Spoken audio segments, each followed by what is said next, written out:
Good evening and welcome to Generation Movie on a Monday night. My name is JW Colwell. I am joined, as always, by my co-host in crime, my yin to my yang. Hey, I don't want nothing to do with your yang. That was too easy. That was too easy. I know. Rich Drees, how are you doing this week? I know you're burning the candle at both ends. You got all I have doused the entire candle with gasoline and set it all afire. And everything is ablaze. It's been crazy busy the last couple of days. I'm in the middle of doing the Philadelphia Film Festival, having a blast, seeing some really good movies and one bad one I'm not going to mention. Because I kind of walked out about 2/3 of the way through.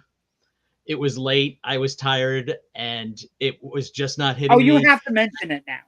No. I'm not going to mention it because you were in a bad mood. It would be unfair. It would be unfair because I didn't see the whole film, so I'm not writing a review of it. I'm not really kind of talking about it publicly, except for the fact that there was one that I walked out of. I just don't think that's fair to the filmmakers. And honestly, if somebody walked out of something that I had wrote, directed, or produced, midway through. And that's fair. I would ask that they didn't, shit all over it because that's not like you to walk out of something. No, it's honestly, it's one of the I can think of maybe 2 other times I walked out of movies in the last 30 some years. And those other 2 times were because I was getting motion sickness because they were using a lot of shaky cam. And I went back and picked up those movies later. This was just, it was not engaging with me. It was getting late. I had a 2-hour drive home. I was just like, you know what? This is not worth another 40 minutes before I hit the highway. We had that. I'm not. You've seen some good movies. Go ahead. Yeah. Well, no, I was gonna say we were in an opening night theater screening of Killers of the Flower Moon. And needless to say, a lot of people didn't know it was 3.5 hours long. So there's a whole... Seriously? Like, it was a weird, like, we had a couple sitting next to us that an older gentleman started falling asleep. We had, like, and I'm like, it's a good movie. I don't want to denigrate it because it's 3.5 hours long. But if you don't know it's 3.5 hours long and you go into it, like I was telling people I was going with, I'm not going to drink any of my drink until like an hour and a half in, just to make sure that my tiny bladder would not explode. So a couple things. It's like when I saw the Titanic. I told my friend sitting next to me, I asked her to make sure I didn't touch my drink until they hit the damn iceberg. Until the iceberg hits. Yes. So some comments, and then we have some fun news. Okay. Good evening, gentlemen. Hope you guys had another great weekend. Thank you, Joe. Thanks, Joe. Good to see you. Good evening, Ken. And then JW has some pretty big news. Can't wait for me able to share it. I think he's talking about the 2 things that happened with our last episode, Horror of Dracula and the Curse of Frankenstein. I think that's what it's about. Can I at least hit the couple of movies I really liked? I want to put on people's radar. Absolutely. Okay. American Fiction with Jeffrey Wright. They just dropped the trailer for it last week. I saw it Thursday night, and it's absolutely amazing. It's hilarious. It's insightful. It's scathingly satirical about it. I don't want to kind of like bring it down by making this comparison by saying it's kind of treading in the same thematic field as Hollywood Shuffle, but it kind of is. But I think it does some other things that Hollywood Shuffle doesn't. There's a lot of good stuff involving Jeffrey Wright's family that does kind of reflect back into the other thing that he's dealing with in the publishing world in terms of wanting to be a writer about Black experiences that aren't poverty, pimps, drug addicts, et cetera, et cetera. So that's fantastic. I saw Maestro. I really like that. There's a lot of great filmmaking in individual scenes. I don't think it ultimately gels together quite as good as I was hoping it would. And I saw Alexander Payne's The Holdovers with Paul Giamatti. I can't wait for that movie. It's fantastic. It's fantastic. Giamatti's great. The teenage actor playing opposite him he holds his own against Paul Giamatti, and this is his very first film role ever. Alexander Payne is one of the filmmakers that whenever he makes a movie, I find myself immediately drawn towards it, and whatever the characters are, he makes great movies. Okay, what else? Anything else? There was a documentary called Going Varsity in Mariachi, which is really good. I had seen that previously though at I can't remember if I saw that through Sundance or at Tribeca. That's really good. Richland's another good documentary. The Kim's video documentary about the fabled Greenwich Village video store is lacking. There's a better story to be told there, a better way to tell that story. And I have a review for the Kim's video and for American Fiction up on FilmBuffOnline, so you guys can check that out. I'm working on my reviews for the other stuff, and that should be up in the next day or two. What do you got? What do you got coming up? Do you have any major things coming up? Tomorrow I have The Killers, but that's a Netflix screening. That's not actually part of the festival. The Killer, the one with Michael Fassbender? Yeah, Fincher's, okay. yeah. Yeah, okay. Looking forward to that.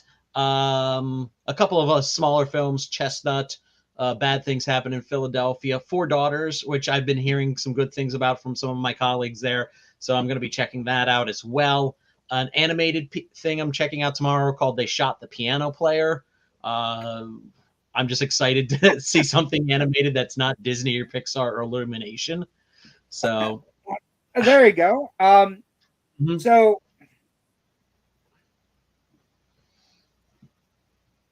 okay, wait. Bring back intermissions. Joe Ridgely says, "Yes."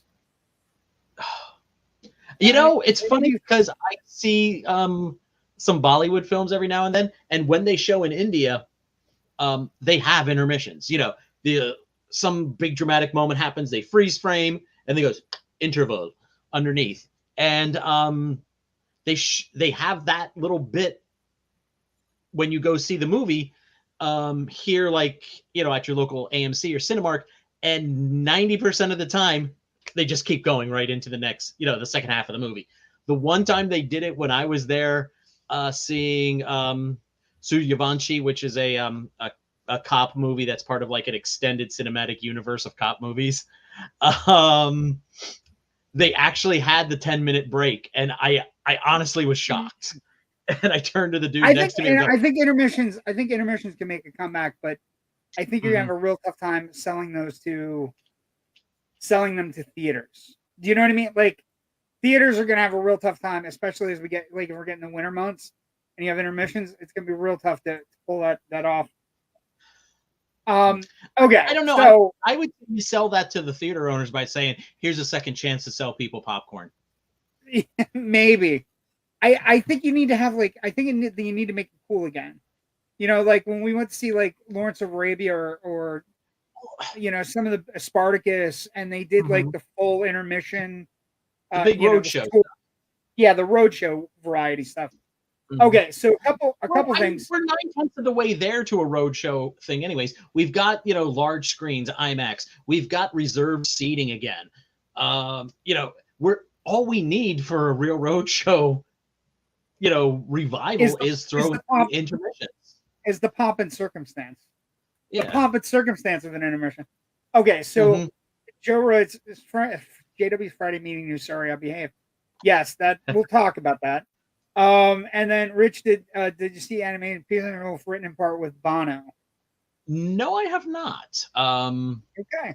Did that come out recently? I'm not even familiar with that. I'm not even familiar with it either. But Ken is almost as good as we are now. My college roommate was at the Sphere this past weekend with his twin brother. Well, his triplet brother and not his triplet sister, and they were seeing U2. So I'm a little jealous about that right now. The Sphere is very cool. It's the best thing going on in Vegas. Obviously not us.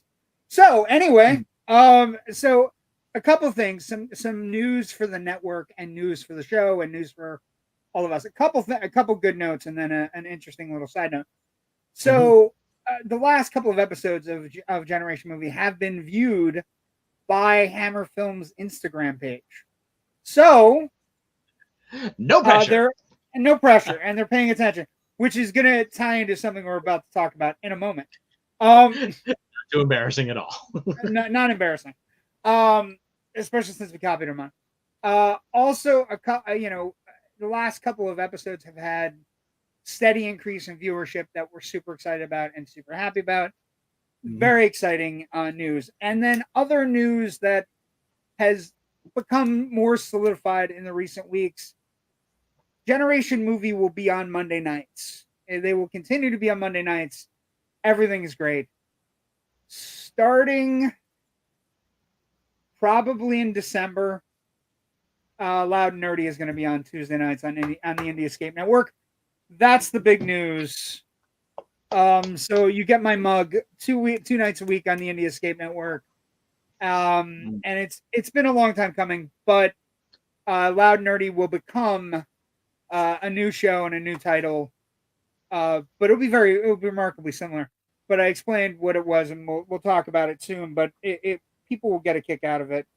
Loud and Nerdy is a fun show, man. I enjoy those times when I get to kind of guest co-host with you. Yeah, sit in. It has been a while, but you've been so fucking busy. I know, that's true. So, also with everybody talking about the concept of Hammer Films checking out our Instagram page, also checking out our show, and the last couple episodes with Hammer Movies doing so well in views, we thank you very much on YouTube, especially. We fucked up.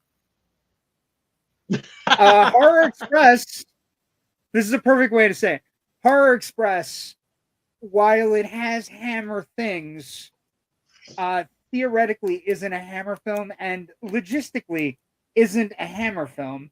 It has Hammer things in it. Peter Cushing and Christopher Lee notwithstanding. And it's like going to get in. At the overall legacy of Hammer, people trying to imitate its successes, i.e. pairing Christopher Lee and Peter Cushing together in a spooky situation that really draws on a couple of Hammer films and a couple of other things as well. Creeping Flash.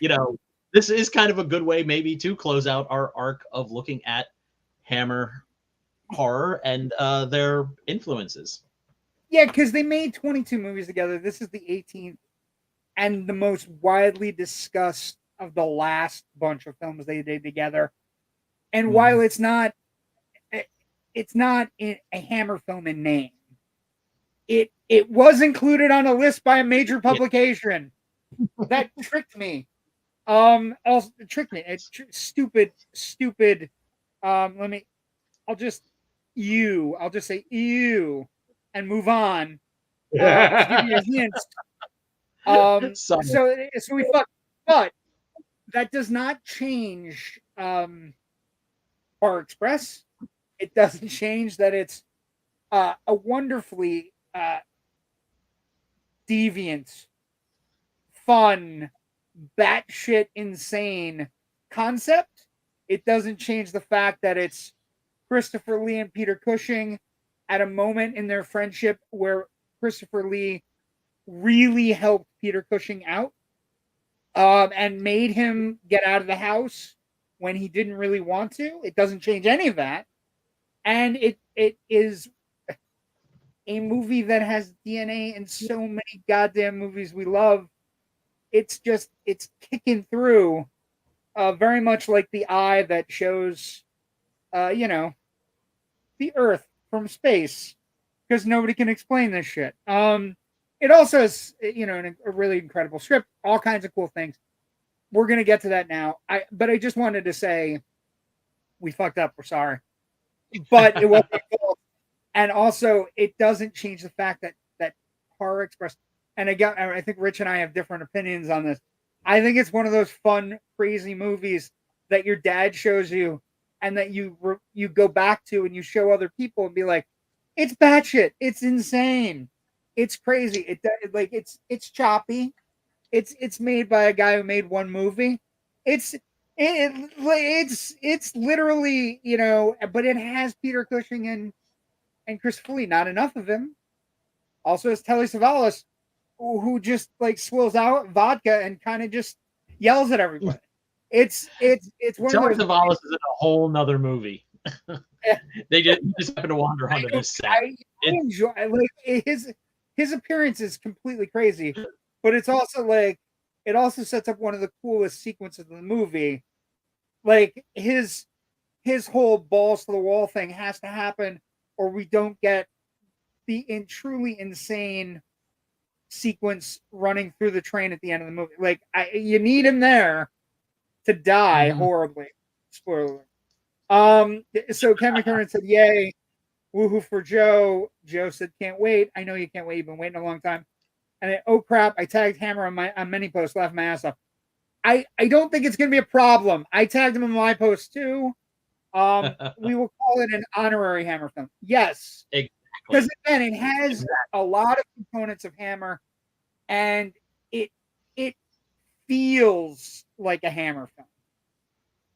That's the best way to explain it. So let's do our generation movie thing. Let's take a look at what we're doing. And first off, the poster, man, is so cool. I when you're looking at things like this, where you look at it, and this is a cool poster, man. It looks like a weird ape thing in the, but it's not. It's not a weird ape thing. I can't. Let's start with production, because that's a good place to start. This film exists, Rich, and this is one of the greatest production stories of all time. This film exists because somebody got a train, Rich. Not a choo-choo train under the Christmas tree. Not a train as a birthday gift. This movie exists because somebody got a train and was desperate to use it, which is just incredible. As somebody who does no budget short films, there are times when you're just like, oh, we have access to something. Let's write a story and set it there and shoot something. I absolutely wholeheartedly endorse this style of filmmaking. If you're just like, we have access to a diner for 3 nights after they close, write something set in a diner, or primarily set in a diner, and boom. But that's where this movie starts. Right? Because a producer theoretically, okay, so the stories about the train are almost as I would actually like, Rich, to have a movie made about the making of this movie, because I think it would be fascinating, because there's a lot of stuff going on. The train story is one of them, because the train ends up having a bigger life story and whatever. So the director, Gene Martin or Eugenia Martin, basically a producer obtained a train, and the train was possibly from Nicholas and Alexandra, which we think is the real place where it came from. But it was rumored that the train was from Dr. Zhivago, or it was rumored that the train was part of a Pancho Villa set. So, like, the train had a bigger life than the film, and they wrote a script on a train, and basically they just got all these pieces together, and then they had. It should be noted too that when you set your movie on a train, if you know you're in a movie and you get on a train, unless you're Cary Grant and Eva Marie Saint is your traveling companion, nothing good is going to happen on that train to you. Nothing. Getting on a train in a movie is always a bad idea. Silver Streak, except for the General, everything. We know this. Well, Mr. Beeks in Trading Places. Oh, that's a bad one. That's a deep cut. But basically, so they have this thing, and so they start writing a script. We're gonna write a script. We're gonna make it a horror film.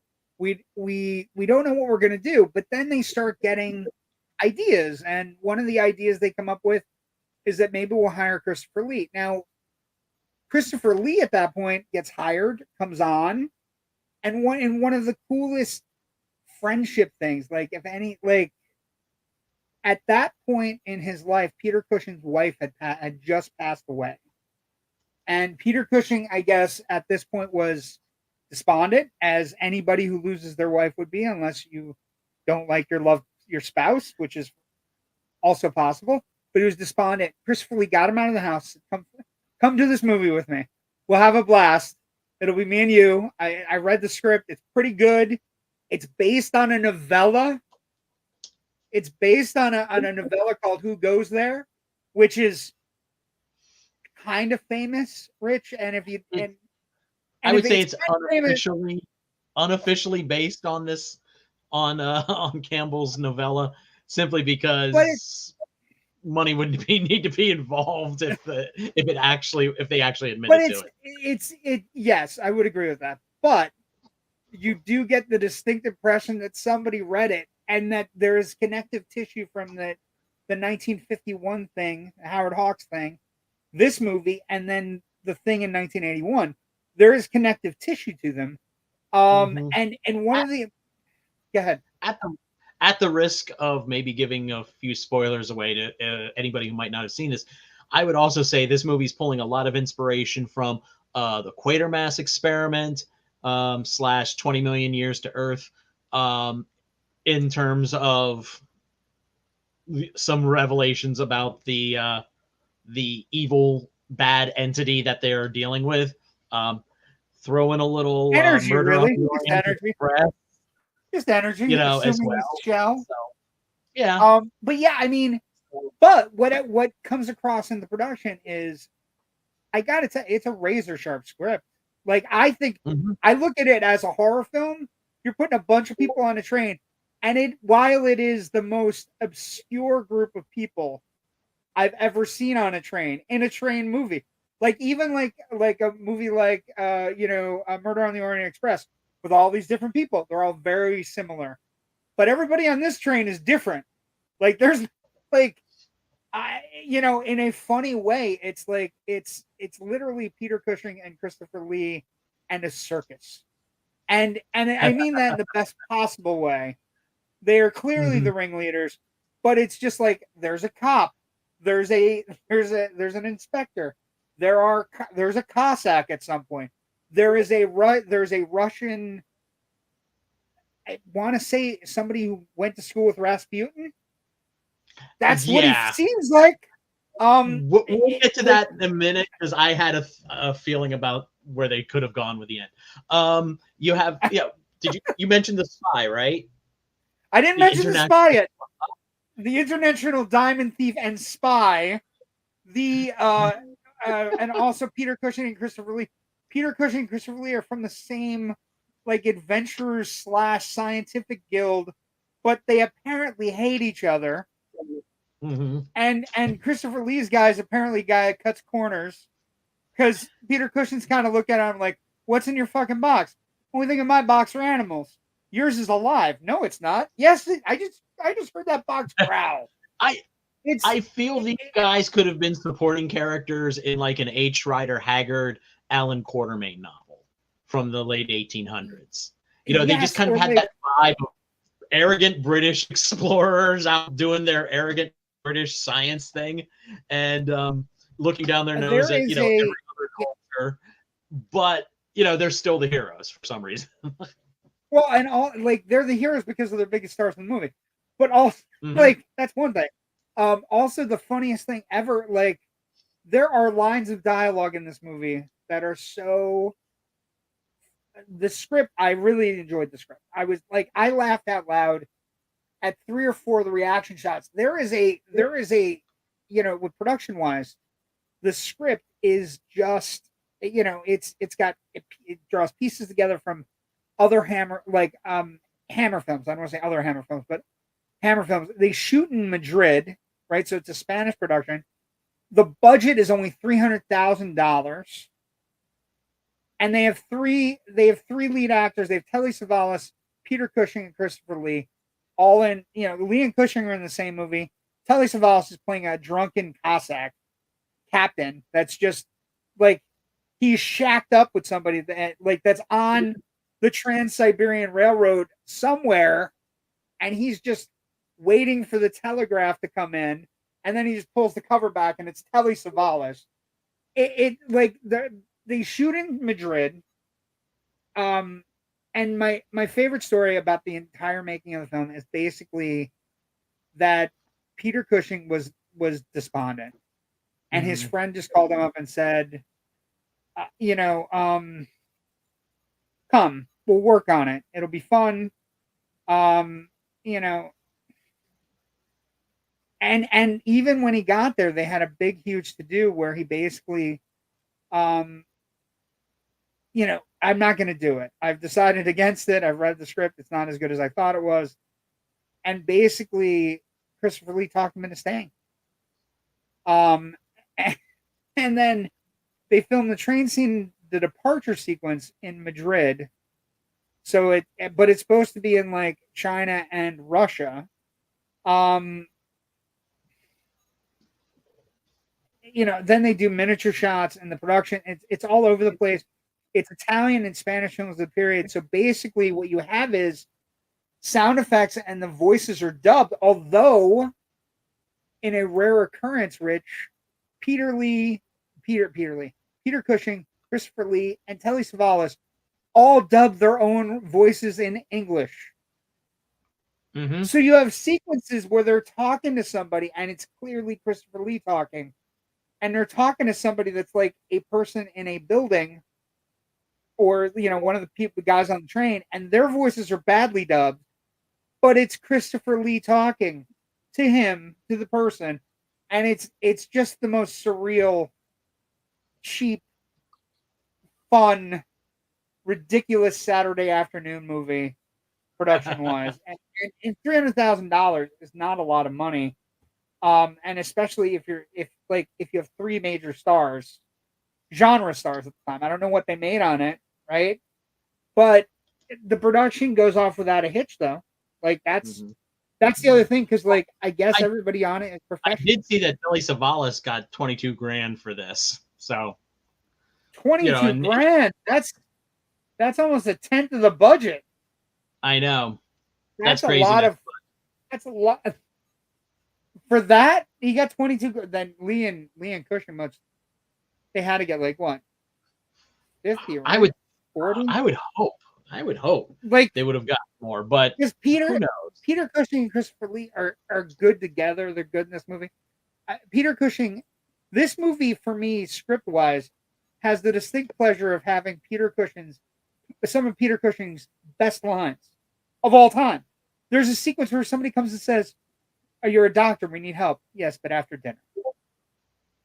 Just And you got to remember too, Telly Savalas had already done on Her Majesty's Secret Service. He already did Kelly's Heroes, and he was a year away from doing KOJAK. So he might have had the juice to kind of get a bigger salary, and the producers might have said, it's worth it because we'll get the money back, because that'll make it an easier sell to the American market. It is my thought here as to why he was paid that. Well, because also it's not method acting, baby, as Telly Savalas would say, right? There's no Russian dialect. Everybody else is doing full Russian dialects, Rich. Everybody else. And he's just running around. He's spitting out vodka. Like, it's just... Like I said, the man's in an entirely different movie. His style of acting compared to everything else, it's just bananas. It's like, it reminds me, there's a movie called Taras Bulba, which is a fantastic movie about Russian Cossacks. And it reminds me so much, like, the opposite of that movie. You know what I mean? Like the opposite of what a Cossack should be. Is verisimilitude. This, not so much. Is Telly Savalas playing a Russian Cossack? It's almost as good as saying casting a Scots actor to play a Russian in Hunt for Red October. Because Connery doesn't give a damn either about his accent or lack thereof for it. So. Yeah, Sam Neill looks like he's out of place. I've not seen this movie. I got fluffy from Creepshow vibes when doing research for the show card. Wonder if that segment was inspired by the movie. Stay tuned, Joe. We got some Creepshow stuff for you in the Legacy segment, because there actually is a direct tie to Creepshow, modern Creepshow, actually. So we'll talk about that in a moment. Production goes well. They have a movie. They have a first-time director, right? This gentleman named Eugenio Martin. Eugenio Martin. Sounds good. They've a screenplay written by two people. The story is by Eugenio Martin, though. And basically everything goes off without a hitch. I will say one of the things that does deserve some mention with regards to the production, the music by John Carpenter is really kind of, I'm surprised it hasn't been aped more. I'm surprised it hasn't been stolen more. It's very reminiscent of the 70s whistle themes or the 60s whistle themes. And then it kind of like, that's what the creature starts to do, because the creature absorbs people's memories and mind in a way and makes their brain smooth and kissable. Nice so yeah, got to go back. What are you trying to do? Make your wrist smooth and kissable? Anyway, but their brains are smooth and kissable, which is one of the cool scenes in the movie. But basically, it's a really nice horror movie score. It's got a pep to it. It really, like, and as you know, Rich, with horror films, if you have a good score, you can get away with a little bit more. If you have a hook, you can get away with a little more. It's got a very horror / spaghetti western score to it, and I really enjoyed the score. And I think, go ahead. Well, I was gonna say, one thing about the production is it was shot mit sound, which means it was shot without sound. And then all the dialogue was dubbed in post. Obviously, Lee, Cushing, and Savalas did their own dubbing. But when you watch the film, it sounds very odd that the sound doesn't feel like it's where it's being spoken. It's a very dry, not it's weird. It is sound. Weird. The soundscape is really weird, and it's funny because it's static. Just kind of looking it's at like some of the things place. For the English version, the police inspector is dubbed by Roger Delgado, who, if you're an old school Doctor Who fan, he played the Master opposite John Pertwee back around this time in the early 70s. The thing that kind of threw me, though, and I actually had to look this up as I was watching it, all the female voices were dubbed by the same actress. And that kind of, that was a little like, wait, are these? That's, yeah. I did not know that. And I got to tell you, she did a good job. It kind of threw me because there was just enough similarity. I'm like, wait a minute. No, that's the Contessa. This is our, oh, that's the international jewel thief and spy. and here's the other one. That's here's the one Contessa. That's the international jewel thief. That's the weird lady that just kind of shows up and hits on Christopher Lee, and he could give a fuck. Oh, the older scientist assistant type. I liked her character. Oh my god, she was hilarious. Because this is a character you don't get in movies like this at all. And she's an older woman. She's not a sex object. She's not going to be sexy while in peril. But she's smart. She's helping out. She's not just sitting there going, "Oh, we shouldn't do this." I thought she was a great. She doesn't have the best line in the fucking movie. Tell me that. Okay, so there's a moment where they're eating dinner and Peter Cushing gets called away to do an autopsy, and he comes over to her table, and there's a very pretty woman sitting at Peter Cushing's table that he walks away from, and he walks over and he says to her, "I need your help." And I'm not going to get the line right, but it's the fucking greatest thing ever, because she basically looks at him, she looks over to the table, and she goes, "Of course you're going to need my help." Goes, "No, not with that, with the autopsy." And I'm just like, that's amazing. And that's one of the things about the script, one of the things about oh, here it is. Miss Jones, I shall need your assistance. Yes, well, at your age, I'm not surprised. With an autopsy. Oh, well, that's different. It's fantastic. There are also it is very subversive for 70s. It is a very subversive movie in the sense that, and again, I actually think it's a movie we need to watch now, because there's talk, we'll talk about it when we get there, but I want to bring it up. So needless to say, it doesn't do gangbusters, but one of the things that's happened with it, right? As we get out of production, we get into box office. It does okay. It does like any horror film in the not any horror film in the 70s, but it does with this foreign language horror films that are dubbed and brought over. It does okay. It opens in 2 different places. It opens and it does fine. Where this kind of movie kind of gets interesting is that it finds life on in-home video, right? There are 5 different versions of this movie right now. And like in various places from major re-release studios, and a lot of them have done very well with regards to sales. So this movie has become it's kind of taken it's kind of held on to a second life. You know what I mean? Like it's become a second life kind of movie. And it there's a special edition Blu-ray that was released in 2011 by Severn Films. There's an Error Films re-release of Blu-ray in 2019. So it is wild that this movie 50 years after the fact has somehow started to get a life of its own, but it's happening. And this is a great story. Like, not all movies are box office hits. Some movies take time to be found. And it's not just a movie like this, but a movie like The Thing, or a movie like Blade Runner, or a movie it takes time. And it's like sometimes it's like sands in the hourglass kind of thing. And this movie just started getting noticed in the 2010s.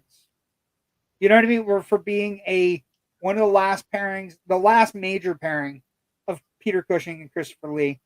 And then also for the fact that it kind of just is unique and special, because it's gory. Like I was reading on Turner Classic Movies, they called this an R-rated movie, and I was watching it going, yeah, there's nothing in this that we can't watch in like a PG-13 movie or even a PG movie from the 70s. You know what I mean? I see this airing on television, on like broadcast television, not any cable channel, but actually over the air television without having to make a single cut. There's nothing in it. No.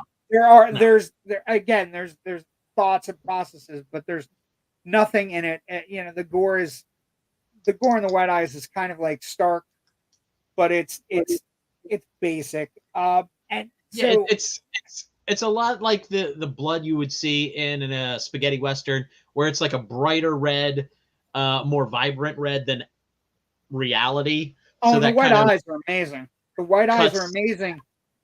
And it kind of cuts down on the actual horror factor for me, at least, because I'm like, well, that's obviously not real, but I get the intention of what I am seeing. So essentially, you become the kid on the couch and Scream, going, the blood's not real. Okay. So the box office is not something we talk about with this movie. It's not something that actually, you know, it doesn't impact it in any way. It kind of like, in many ways, it may actually protect it, because what happens is, as a movie gets discovered and it becomes like, well, that movie has a lot to do with this movie, and then maybe it gets paired with a movie, you know, where you pair it up like I'm about to when we get to Legacy. There are two movies I'm thinking about that have I can't imagine the one director not seeing this movie. But so critical response then and now, this is an interesting thing. This movie is one of the most well reviewed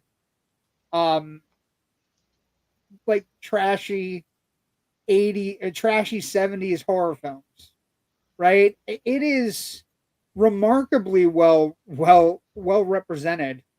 When you go to something like we use Rotten Tomatoes here as a way to kind of like figure things out and where things stand.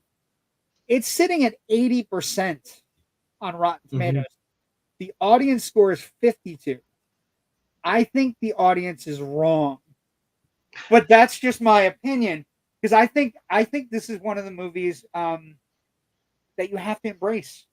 Everything that goes apeshit crazy in this movie, you as a person watching this movie, if you're in, this is very much the equivalent of, I'm in for a penny, I'm in for a pound. I'm all in. And so I think, you know, there are reviews of it where they're very kind reviews. Like, they're very reviews about, you know, they take a look at the idea of imperialism that's part of the movie. That's a trope, because basically it's literally two British guys running around China into Russia, telling everybody else what to do. Yeah, it's very imperialistic. It's also got a huge subversive twinge to it. My favorite thing about the movie is the idea of science versus religion that is really prevalent in the movie. When the monster tells the guy there's a monk who's running around the train who wants to love the creature, whatever it is, believes it's Satan, whatever. And this creature's been going around eating people's minds, stealing their thoughts and doing all the things. He gets to the monk and says, "You got nothing in there for me. I got nothing for you. Got nothing there. I can't use any of it. None of it's real, so I can't use it." And you also have a Christopher Lee character that is literally smacking people down with, there's no mortality to it. It's just fact, which is all science all the time. And I think there's a really cool subversive streak to it. There's that weird sex joke that comes out of nowhere that you just go, she was talking about going helping him bang the hot chick. Like, it's so gangbusters crazy. Now, it also goes gangbusters crazy in weird ways that you don't want. Telly Savalas is a Cossack. But I'm in. And tell me where you're standing on this one. Okay. Because first off, I know horror is not your bag, and I know it's my bag. It's not necessarily that, you know, this. I mean, there was ultimately, it revealed enough science fiction elements that I still felt comfortable, you know, as a genre piece watching it. You know, not going, oh, I can't watch horror. I didn't mean it in a bad way. I meant it in a way that I know that you're not. I am clearly in to horror films that even they're garbage. I'm like, I'm good. There's somebody killing somebody. Woo! I think that, as I mentioned before, I think it was a little choppy. It kind of jumps around a little bit. We lose Peter Cushing for certain sections of time in the movie because Christopher Lee is definitely the more forward of the two actors in terms of who's fleshed out. He's more fleshed out as a character. Yeah. And I think the director doesn't quite have a handle on juggling the whole ensemble that he has there really well. We only see like a couple of people at a time until the end when suddenly we see everybody that's on the train. And a bunch of extras show up that we never saw or knew were on this thing before. Let us off this train. Let us off this train. He didn't quite establish that correctly, or in a good way. And honestly, I would trim out a character because there's just too many people that they're trying to service in terms of giving them something to do. And ultimately, I'm like, lose our international spy and jewel thief. Because if that feels like that's the easiest one to cut out of the plot. She doesn't matter too much. She's just there to be a victim of the creature. And I'm not even sure what's in her head that goes into the creature's mind that's useful to it. If she disappeared out of this script but we still had everybody else, we still have the Contessa, we still have the other woman who becomes like the pseudo love interest for Christopher Lee, we still have the older scientist woman. I think we're still good. I think we're still good with like female representation in this cast, as well as the police inspector, and everybody else who's there, the baggage handler, the conductor, et cetera, et cetera, et cetera. I think for the most part, she's the most expendable character, and I think that would allow some of the other characters to breathe a little bit, maybe give a little bit more connective tissue going on to everything, and that would have helped for me. I agree. Other than that, though, I did have a good time with it, especially once I was like starting to see where, because like, it starts off where we see the hand coming out and picking the lock. And I'm thinking, okay, this is somehow a reanimated, frozen Cro-Magnon man. How is this happening? And then, so I was involved with the mystery of what was going on. And, okay, why is his eyes? Oh, okay. And then I wrote down here, and I kind of crossed it out because we kind of hit this point. Quatermass on a train.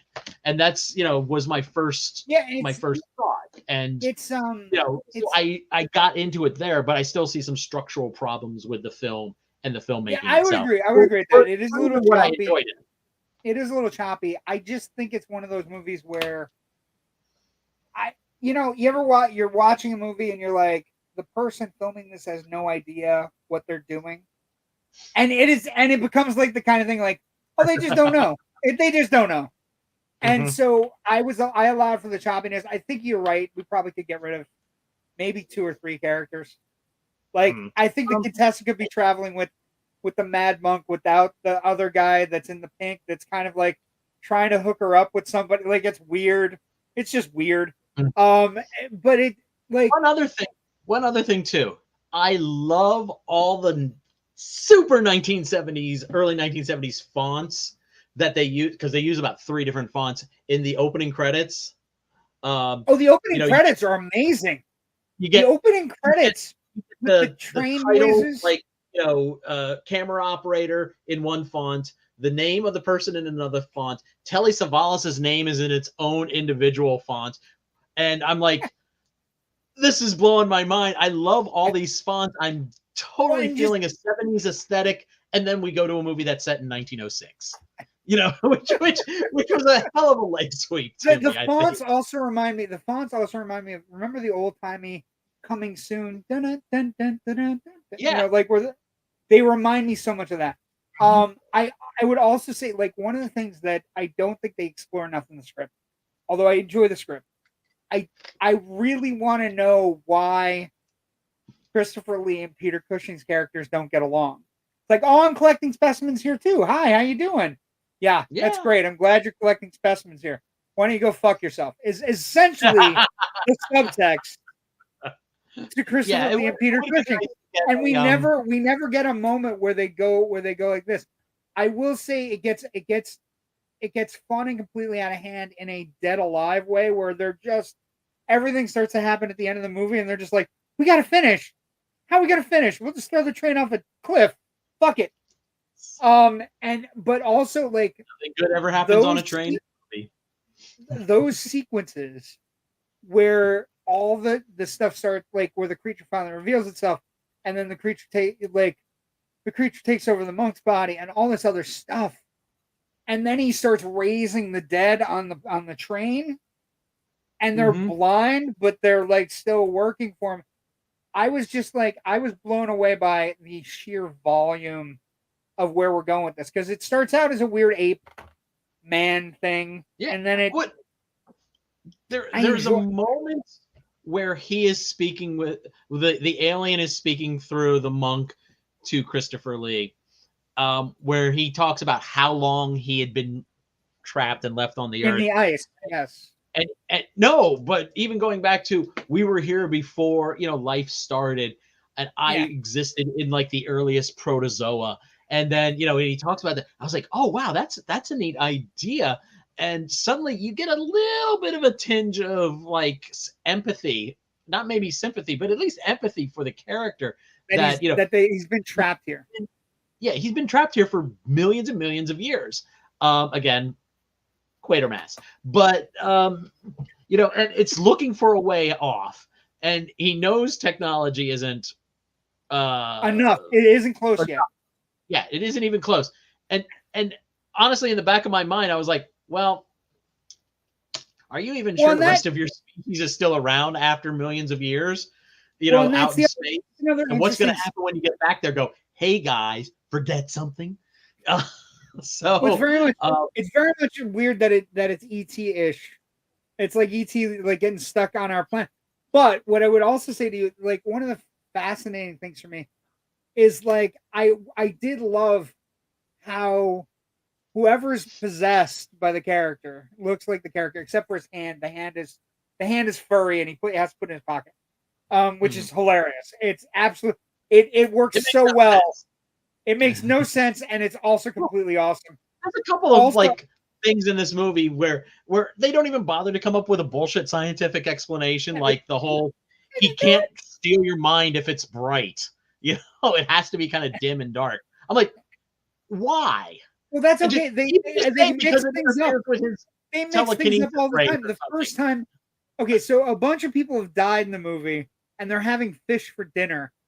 And the guy who's like this engineer guy who's like very fascinated with Peter Cushing character is eating dinner with him, and they bring a fish tray over, and the fish's eyes are melted, like glossy white. And Peter Cushing goes, they're white. And the guy's like, yeah, they're white. They boiled the fish. Like Peter Cushing's never seen a fish before. Mm-hmm. And then I'm thinking to myself, like, it's just this weird thing. And then I'm like, okay, well, maybe they're, and I'm going to be honest, I've never seen this movie until today. I mean, I'm going to watch it every Halloween. Don't get me wrong. I'm going to watch it every year going forward. But what I would say is one of the things that they could have played up, and it could have been much more tense, was there are sequences where the alien or the entity is talking to people and going, well, what do you know about? And like, as an audience member, you're going, don't say, you should say you know something. Or actually, you should be like a complete fucking idiot and just say, I don't know anything. I'm just the guy here. Now, he'll kill people just to get rid of people. But the one guy goes, yeah, I've been working as an engineer student, and one of the guys that I worked under was leading, scientists to develop a rocket. I'm like, oh, dude, you're so fucking dead. You don't even know it. Like, and that's the magic of the movie. Let's get some comments. Hold on. So, I'm late, but hey, brothers. Yes. Hi, Sean. Hey, Sean. Glad you're here. And then Joe, right? There is something magical about it. There's something magical about Cushing and Lee together. I there, I would like to see a remake of this, maybe even set in modern times. I think I you was could thinking still. the exact same thing. I was thinking you could have a fucking blast with this movie. You could have you pick the right genre director. I'm Del Toro. Like you pick the right genre director, and you could have a fucking blast. And I'm talking, you know what else you could do? Just you and I talking, kind of, you know. And here's the thing: it's not a bad movie. It's a fun, good Saturday matinee movie. And it's so much fun. But you could do, say, a Knives Out kind of actors wise. You could do a Knives Out with this creature kind of. It very much feels like that's why I mentioned Murder on the Orient Express. It feels like an Agatha Christie movie filtered through like these fused other with the two thing. genre things. It's fused with the thing, and that's where Yeah. we have to discuss legacy as we're bantering about all the way along on this one. I we think. have, yeah. Well, that's the thing, because it like, but I'm gonna give you a movie that I don't. I'm gonna give you a movie that I think is better suited to it, that actually ties into the themes. Now, everybody's gonna say The Thing. It has a huge number of similarities. It is partially, like, not based on, but is wink, wink, nudge, nudge, based on Who Goes There. Okay, and we know that The Thing is, because of the way The Thing is structured, we don't know who The Thing is. We also are stuck in a particular one spot. When you put it on a train, you can just jump off the fucking train. If you're not The Thing, you can just jump off the train. Okay. The movie that I think it has more in common with, and especially with the alien and the way the alien absorbs the mind and the thoughts and the memories and the way the eye thing works, where they're looking through a spyglass. There's a great sequence in the movie where they're looking through a spyglass, and it's history. It's dinosaurs and it's the Earth from outer space. The movie I think it has more in common with is Slither. The movie that I think has more in common with is Slither, because of that sequence after the creature takes over and is working to make the bigger creature. There's an amazing sequence where you see the entire history of the creatures from their protozoan level all the way straight through. And I think, I'm not saying he has, I'm just going to guess, I would imagine James Gunn has seen this movie. And I guarantee, there's no doubt in my mind as a kid I've seen this at least a dozen times. But that's the movie. I think Slither has more in common with it. Slither, that sequence where it goes, there's an entire sequence in Slither where they do an amazing, it's like I think it's like 30 seconds long. And it's just all these different worlds that the Slither beasts have conquered, and all the different creatures they've taken control of, and all the worlds they've ruined, and all the worlds they've taken over. And then it comes back, and it's back in his head. You know what I mean? That's what I thought.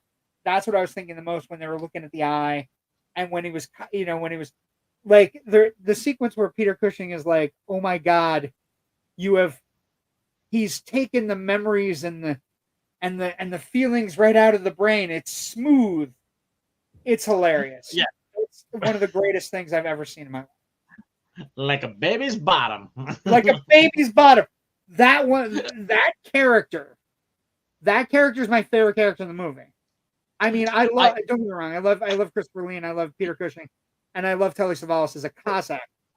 But Miss Jones, because she's so random, and also like Peter Cushing says something. I think he says, "This is my good friend Miss Jones. She's been helping me with my research." And Christopher Lee says something back to Peter Cushing, and then she chimes in with like, "No, it's okay. I know what you're thinking. It's because I'm a woman." And I'm like, "Holy fuck, that's amazing!" Like, where she's just like, "You don't think I'm a scientist because I'm a chick, and that's okay." I was in awe of her. I like that character very much.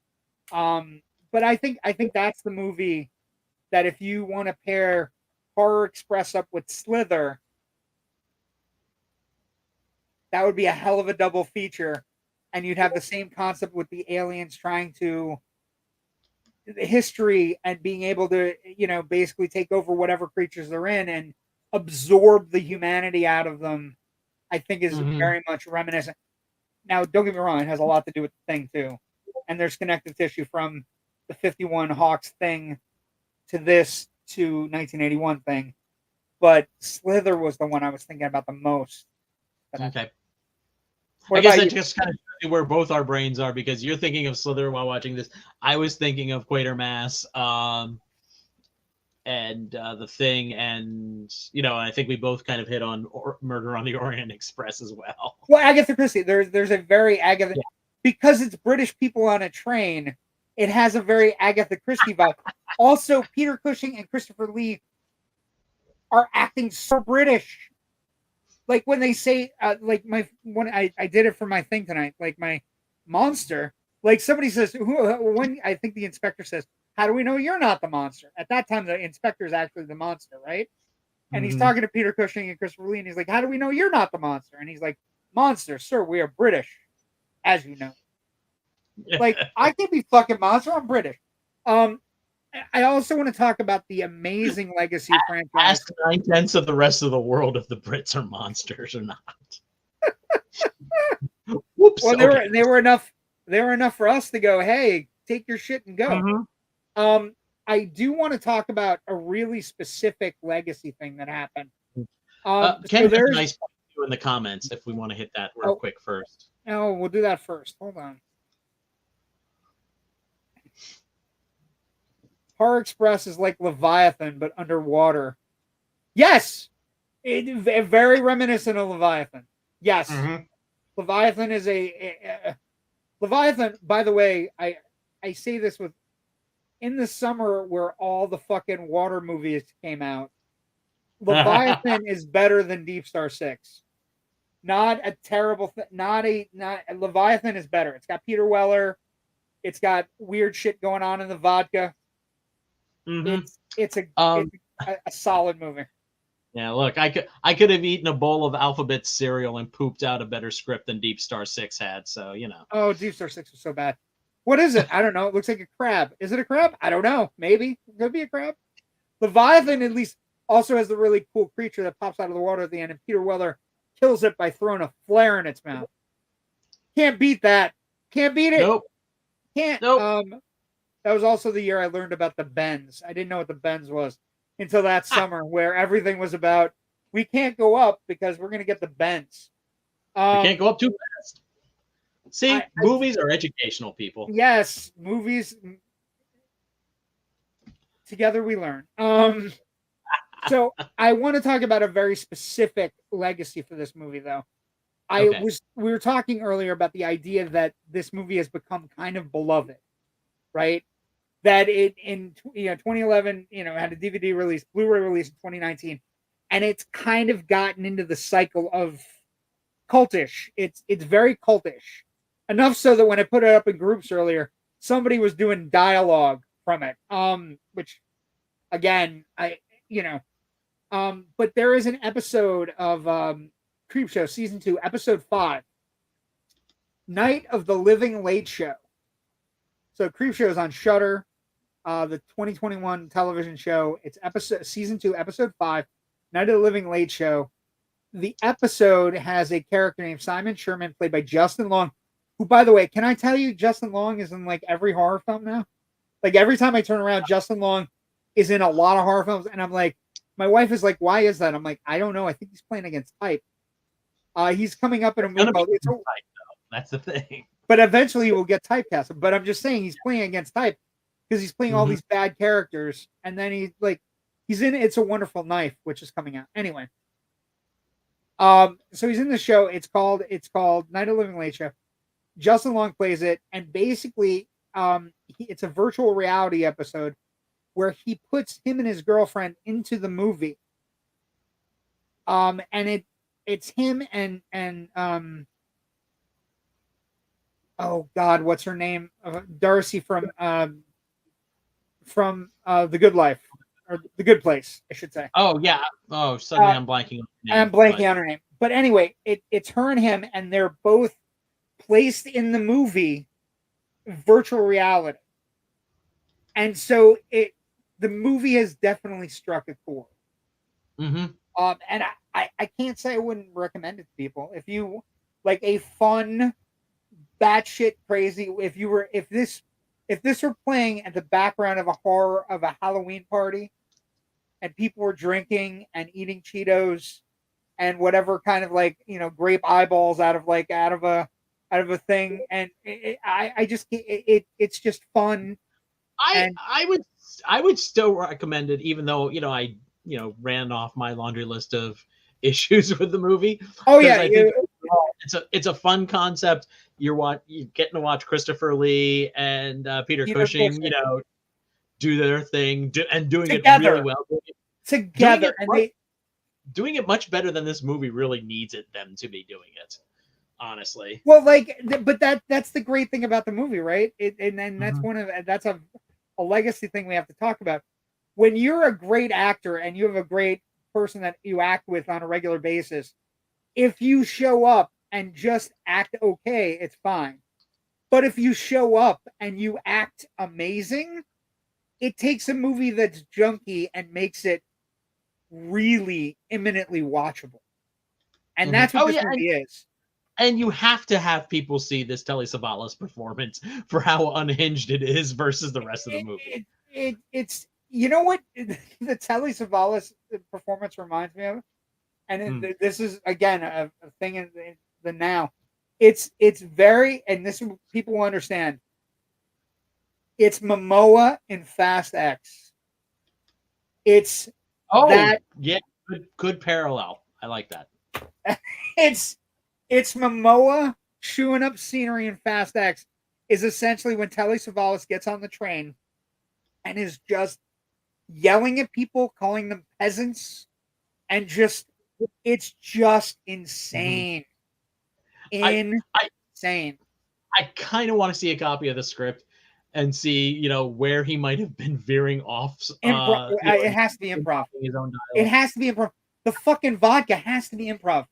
There's a sequence where he throws it, and it's like he drinks it, and it's like he realizes this is shitty movie vodka, and he just fucking chucks it. Honestly, I was waiting for a sound of some PA, some assistant camera guy, just to hey, ow, my head, watch it, just the way he chucked it right out of the shot. Well, that would be great, Rich, but there was no sound on set. That's true. Yeah. They could have hit somebody and killed them. What we get is a little dink. Did Telly Savalas ever go back to Spain afterwards? Was he? Could he? It could have been arrested. No one knows. No one knows. But one of the things about viability, I agree with you wholeheartedly. This movie is dying to be remade. And you could make it modern, Rich. I agree with that. But I also think you could do period, and you could have a fucking blast. I'll give you a person I would want to play one of the scientists, because I think it has to be a horror comedy, right? It can't be serious. It's got to be a little campy. It's got to be fun. But Josh Gad playing one of the scientists.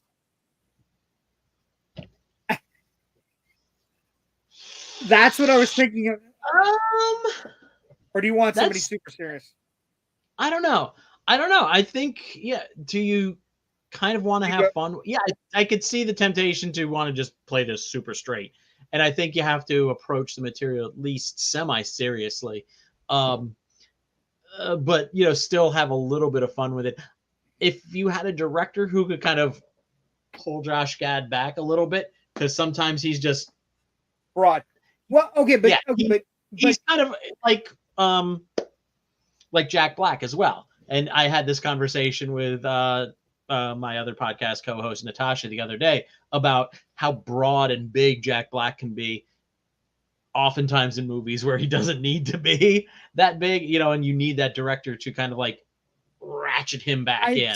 I had said Del Toro, I'm going to change my director pick for a remake. This remake. Okay. I'm going to change it to Christopher Landon, who's a horror filmmaker right now. He's done Happy Death Day to You, Freaky. Mm-hmm. I think he would be tremendous with this. I think it has to be a horror comedy. It has to be played serious, but it's definitely going to be like the giggles and laughs are going to come from it. I don't know. But I agree with you. I think it could be remade next week, provided that the studios get off their ass and pay their actors. Do you know what I mean? Yeah. Yeah. And with that, so we're off next week because it's pre-Halloween night. Also, there's a Raider game, even though they're terrible, I still watch them because I can't break my own personal rules. So we're off next week.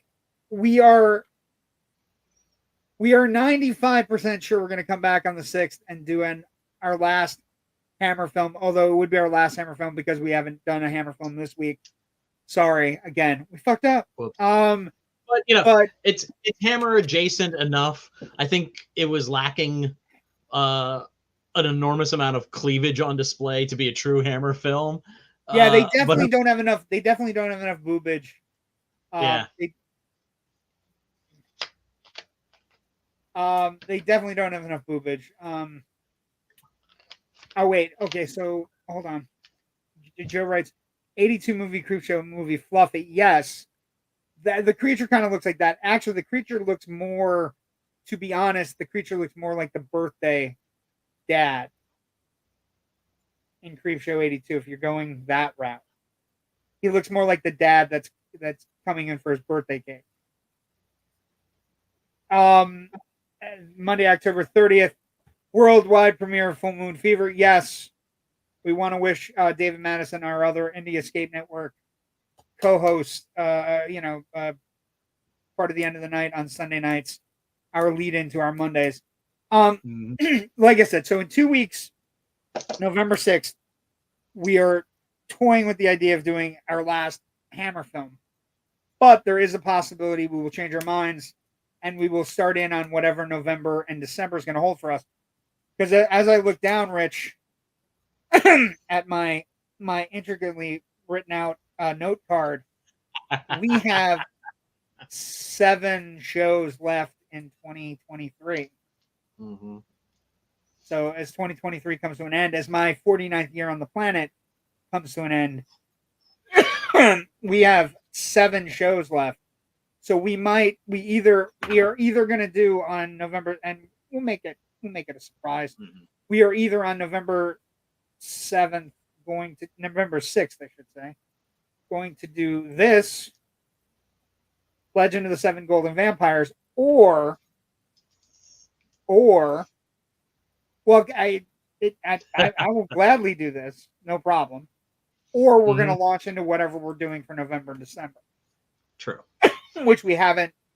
We know we have 7 episodes left. We don't know what we're going to do. We don't know if we want to do amazingly wonderful classic Christmas movies that are very popular, or if we want to do obscure titles that we really love that we want people to know more about. Or, we have a couple that are already kind of on the short list that I think are going to make it to the short list.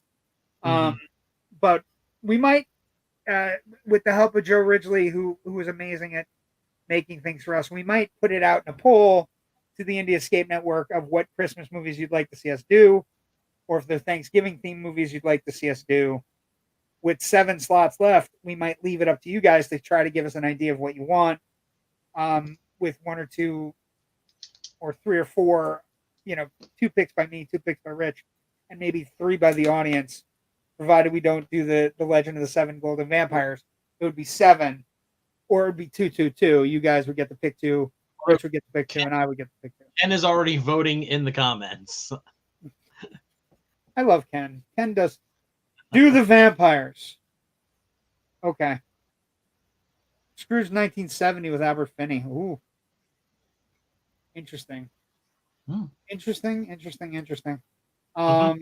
then what else we got? Gremlins is a Christmas movie. Yes. It is. Fun Gremlins story, really quick. Fun Gremlins. Although I will tell you, Sean, Gremlins is 1984 movie, and I don't know if you know this, but next year is 2024, and all of the movies of 1984 will be celebrating their 40th anniversary. And Rich and I sort of started this whole rigmarole of this show with the 40th anniversary of 1982. 84 is a way better year than 83. Get my meaning here, Sean? Get my drift that we might be we will thinking get about to a lot. Gremlins. Yeah, we can definitely get to Gremlins, especially on its 40th anniversary. A poll sounds interesting. Thank you, Joe. That might be fun. We have some movies in mind. 2 for me, 2 for Rich, maybe 2 or 3 from the audience about what you would like to see us do to end the year. Where can people? Yeah, Sean gets us. Sean understands. He wrote "got ya." Yeah, Sean gets us. We like to do tie-ins with major anniversaries of movies, and 84 is a very good year, Sean. 84 is one of my favorite movie-going years of all time. So where can people find all of your reviews of this Philadelphia Film Festival? Where can they find all of your great write-ups and all of your stuff? Go, Rich. Okay. Deep breath. All of my writing for the aforementioned Philadelphia Film Fest reviews can be found at filmbuffonline.com. Also coming up this week, dropping tomorrow actually, is the next installment of our ongoing occasional series, Past Pilot Theater, where we take a look at television pilots that just didn't get ordered to series. And this one we're taking a look at something from 2005, the Bare Naked Ladies show. Fox wanted to turn the Bare Naked Ladies into a Monkees style sitcom, and it was terrible. What? And it will leave you wishing you were actually watching the new Monkees. It was that bad. Yeah, it's terrible. We also have another installment coming up of We Found It on Streaming by our writer and friend of this show and friend of Loud and Nerdy, and my just longtime friend from even before I started Film Buff, Bill Gadavaskis. Also, I do another podcast called The Big Picture Podcast with my friend Natasha Bogutsky, and we recorded our most recent show yesterday, and if I get the editing done on it tonight or tomorrow morning, it will be ready to be consumed into your ear holes by noon. And that we kind of do a retro review comparing the 2 different versions of Suspiria, which Interesting. the original is considered a classic by many. Some people were very aghast that they would remake a classic like that. But I think it goes off in its own way. And so we kind of talk about the 2 different versions of Suspiria there. I can be found on socials at Blue Sky and Twitter at FilmBuffRich. Okay. So and Film Buff Online is also findable on the Facebook, where we also do some on the Facebook. Okay, so everything for me is JW Movie Guy on Instagram, Facebook, Twitter. You can also find the Loud Nerdy group on Facebook. It's not going anywhere. It's not changing anything. The only thing that's going to be changing with the Loud Nerdy is that it will appear on the Indie Escape Network with a new title. It's going to be the same bad time, same bad channel kind of show, but we're gonna change it up a little bit. And so with that, you can find me wherever. Also, a little thing we do on the Indie Escape Network now on Fridays, I review the new movie of the week. So we did Killers of Flower Moon last week.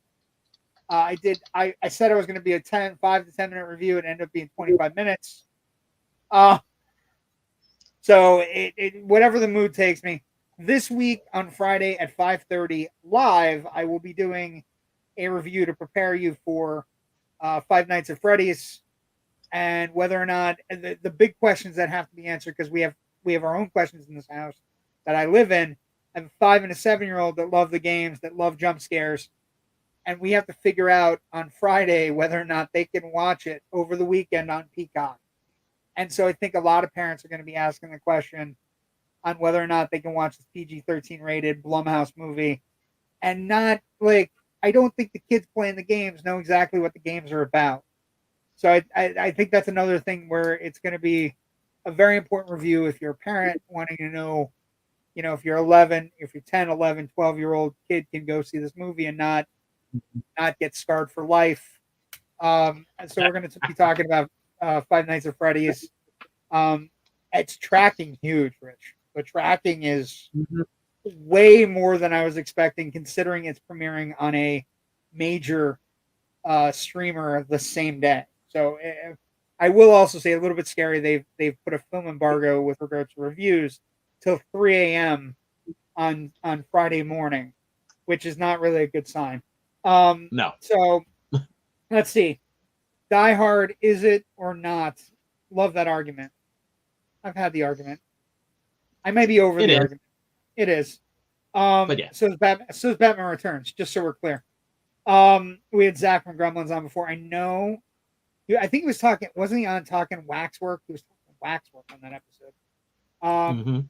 The Clerks live action pilot would be fun. Joe, I have a very long list of pilots that I have access to, and the Clerks live action pilot is definitely on that list. Next year is the 30th anniversary of Clerks, starting in January when it's screened at Sundance, all the way through to October when it finally was released in theaters. So it is on my short list for next year. I haven't decided yet. You and I are like soulmates in that regard. It's like, can we do it tied to an anniversary? That'd be great. Yeah, I'm just not sure if I want to do it for the Sundance or the general release yet. So I started watching horror in the 70s at age 5. Yes, that's the answer is yes. Take the kids to Chuck E. Cheese after watching that. Laugh out loud. I will say one other thing about Five Nights at Freddy's I find interesting. There are no trick buckets coming out. There's nothing cool coming out for this release, even though it's going to have $40 million. And like I said, one of the more interesting aspects of being an older critic, I went to a party and I'm friends with, a 20-year-old and a 17-year-old who are family friends. And they were telling me the entire story of the games and how important the movie is to them. And I was laughing at them. I'm like, this is like 5 months ago. And I was laughing at them and I was like, yeah, this movie's not going to do anything. It's releasing the same day as Peacock. And now it's got a $40 million opening projection. Who the fuck knew? But it is a Halloween. Well, it's insane. It's insane when you also take into perspective that we have a Martin Scorsese movie out that's 3.5 hours long that only grossed 23. So, I mean, it's insane, but also the fact that it's premiering on a streamer and that the streamer apparently isn't hurting the buzz. Because usually, like, I feel like the Halloween movies got hurt by premiering the day and date on Peacock. I feel inevitably it was, why go to a movie when I can watch it at my house?